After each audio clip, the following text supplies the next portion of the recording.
પોરબંદર નજીકના ખિસ્ત્રી ગામે વાડી વિસ્તારમાં ગત મોડી રાત્રે વન વિભાગ દ્વારા ટોર્ચના અજવાળે ખૂબ જ ગુસ્સાવાળી માદા મગરનું રેસ્ક્યુ કરવામાં આવ્યું હતું।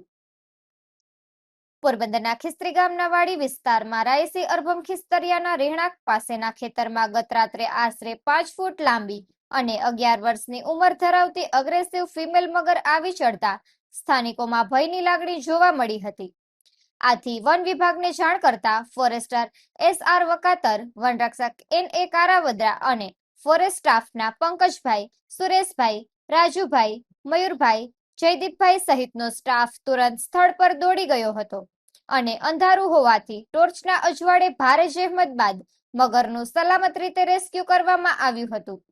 બાદમાં મગરને તેના કુદરતી આવાસમાં સુરક્ષિત રીતે મુક્ત કરી હતી। વન વિભાગે જણાવ્યું હતું કે આ મહિનામાં જ અગાઉ કાટવાણા, ભોમિયાવદર, કોરીખડા, ખિસ્ત્રી સહિતના ગામોમાં 5 થી વધુ મગરનું રેસ્ક્યુ કરાયું હતું। નિપુલ પોપટ, પોરબંદર ટાઈમ્સ।